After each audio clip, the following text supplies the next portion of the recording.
ഇനി ഓക്കെ, ഇത് മനസ്സിലായി. ഇനി അടുത്ത ചോദ്യം എന്താന്ന് വെച്ചാൽ, എൻ്റെ ഒരു സംശയമാണ്. ഈ എന്തുകൊണ്ടാണ് മനുഷ്യ ശരീരത്തിന് പല പല അസുഖങ്ങൾ വരുന്നത്?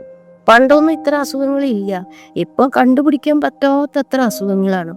എന്നാൽ പ്രകൃതിയിൽ ഒന്നും കിട്ടാത്തതായിട്ട് ഒന്നുമില്ല. വെജിറ്റബിൾസും ഫ്രൂട്ട്സും ധാന്യങ്ങളും ഇതൊക്കെ എല്ലാ പ്രകൃതിയിലുണ്ട്. പക്ഷെ മനുഷ്യന്റെ ശരീരത്തിന് അസുഖത്തിന് ഒരു മരുന്നുമില്ല.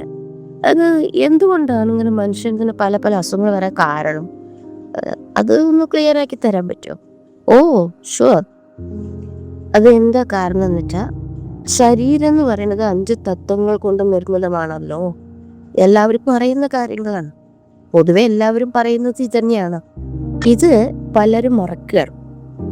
അറിയാം എല്ലാവർക്കും, പക്ഷെ പലരും മറക്കുകയാണ്. സത്യം അറിയാത്തതിനാലാണ് മറക്കുന്നത്. വേറൊന്നല്ല, സത്യം അറിയുന്നില്ല.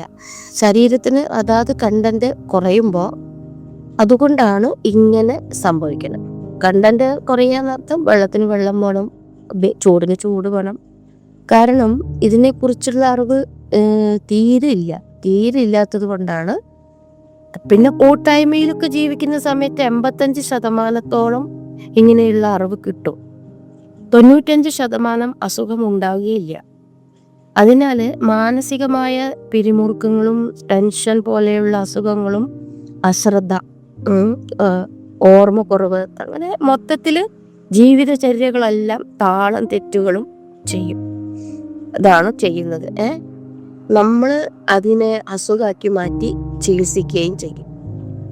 ഇന്നും അന്നും എപ്പോഴും ഒരേ പ്രകൃതി തന്നെയാണ്, മാറ്റമൊന്നുമില്ല പ്രകൃതിക്ക്. ജീവിതചര്യയിൽ താളപ്പിഴകൾ വന്നതാണ് യഥാർത്ഥ കാരണം. പിന്നീട് ഇപ്പം അതിന് മറുപടിയായിട്ട് പറയാന്ന് വെച്ചാൽ, ജീവിതം താളം തെറ്റിയപ്പോൾ പ്രാർത്ഥന തുടങ്ങി, എക്സർസൈസ് തുടങ്ങി, നടത്തം തുടങ്ങി, അല്പാഹാരം, അനേകം മരുന്നുകളും ചികിത്സിക്കുകയും ഒക്കെ എടുത്ത് ചികിത്സിക്കാൻ തുടങ്ങി. കാരണം താളം തെറ്റിയപ്പോൾ ഇനിയിപ്പോൾ താളം നേരാക്കണം. ഇപ്പോൾ പ്രാർത്ഥിച്ചാൽ നല്ലതാണ്, എക്സർസൈസ് ചെയ്താൽ നല്ലതാണ്, നടക്കണം, അങ്ങനെ പല കാര്യങ്ങളും, ഭക്ഷണത്തിലൊക്കെ വ്യത്യാസം വരുത്തി, ഇതൊക്കെയാണ് പറയണത്. അപ്പോൾ ഇതൊക്കെയാണ് ഇപ്പോൾ ചെയ്തുകൊണ്ടിരിക്കുന്നത്. പണ്ട് പ്രകൃതിയുടെ താളത്തിനനുസരിച്ചൊരു മനുഷ്യൻ ജീവിച്ചിരുന്നു. അതും ഒരുമയോടുകൂടി ജീവിച്ചിരുന്നു. അതാണ്. അപ്പോൾ ഞാൻ ഒരു ചോദ്യം കൂടി ചോദിക്കുകയാണ്. അപ്പോൾ അതിൻ്റെ ഇടയിൽ ഞാൻ പറയല്ല, ഇപ്പോൾ നമുക്ക് എന്തുകൊണ്ടാണ് പ്രകൃതിക്ക് അനുയോജ്യമായി ജീവിച്ചുകൂടാ? ഇപ്പോൾ ഇത്രയൊക്കെ നമ്മൾ മനുഷ്യർ കഷ്ടപ്പെടല്ലേ. അപ്പം ഇപ്പം നമുക്കിത് അതിനനുസരിച്ച് ജീവിച്ചുകൂടെ? നമുക്ക് എന്തുകൊണ്ട് അങ്ങനെ പ്രകൃതിക്ക് അനുയോജ്യമായിട്ട് ജീവിച്ചുകൂടാ? അതെന്തുകൊണ്ടാണ് ചെയ്യാത്തത്? അതിനൊന്ന് പറഞ്ഞുതരുമോ? തീർച്ചയായും പറഞ്ഞുതരാം. അത് ശരിയാണ്. പക്ഷേ അതിനൊരു പ്രത്യേകമായ അറിവ് നമുക്ക് ആവശ്യമാണ്. പണ്ടുള്ളവർക്ക് ഇതിനെക്കുറിച്ചെല്ലാം നല്ല അറിവുണ്ടായിരുന്നു. പണ്ട് കാലത്ത്.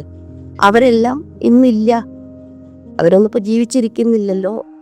അന്ന് അവരുടെ കാലത്തൊക്കെ ഉണ്ടായിരുന്നു, അവർ സുഖമായിരുന്നു. ഇന്നിപ്പോൾ അവരൊന്നും ഇല്ലാത്തത് കൊണ്ട് നമുക്കൊന്നും മനസ്സിലാക്കാനും കഴിയണില്ല. പകരം സയൻസിന്റെ സാധനങ്ങളും ന്യൂ ജനറേഷനുകളും പലതിനും അഡിക്ഷനായവരും അടിമകളായി പോയി. മനുഷ്യർക്ക് ഇപ്പോൾ ഒന്നും ചെയ്യാൻ കഴിയാത്ത അവസ്ഥയായി. രണ്ട് സെക്കൻഡ് കൊണ്ട് ചെയ്യുന്ന കാര്യങ്ങൾ 2 കൊല്ലമായാലും ഒന്നും ശരിയാവാത്ത കാര്യമായി.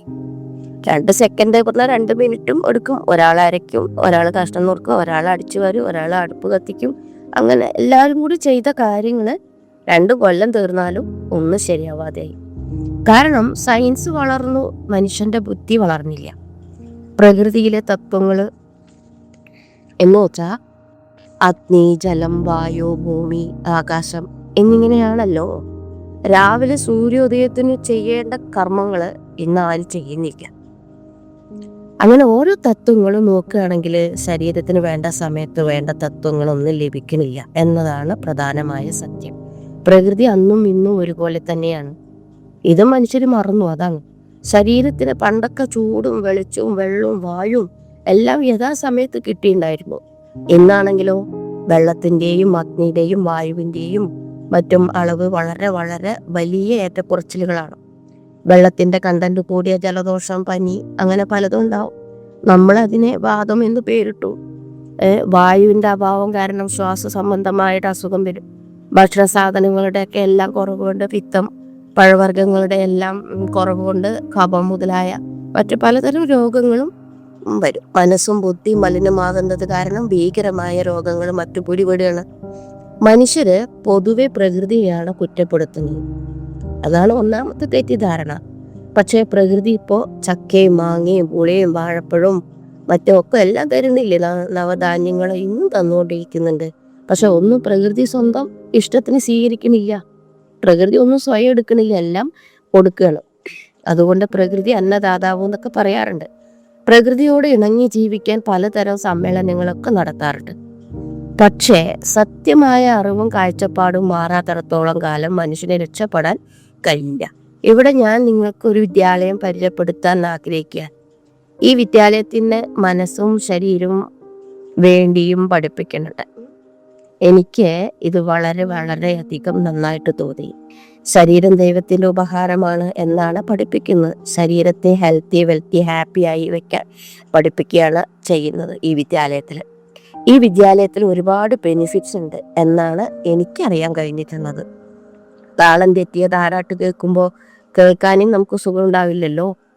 അതേപോലെ താളം തെറ്റിയ ജീവിതത്തെ താളത്തിലാക്കി വജ്രതുല്യമാക്കാൻ ഈ അറിവ് നമ്മളെ സഹായിക്കും. അത് തീർച്ചയാണ്. ഓ വാ, വളരെ നല്ല അനുഭവം ഇന്ന് എനിക്ക് ഉണ്ടായി സിസ്റ്റർ. ഇത്രയും പറഞ്ഞ് തന്നതിന് എനിക്ക് വല്ലാത്ത അനുഭവം ഉണ്ടായി.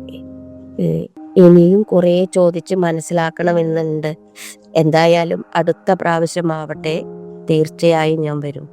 Thank you sister. Namaste. Okay, sure, തീർച്ചയായും വരണം. നമ്മളിപ്പോൾ പരിചയപ്പെട്ടുല്ലോ. താങ്കൾക്ക് വെൽക്കം. തീർച്ചയായും വരണം കേട്ടോ. നമ്മൾ തമ്മിൽ കണ്ടുമുട്ടിയതിൽ വളരെയധികം സന്തോഷം തോന്നുന്നു. ഓക്കെ, നമസ്തേ. ഓം ശാന്തി. ഓക്കെ, നമസ്തേ.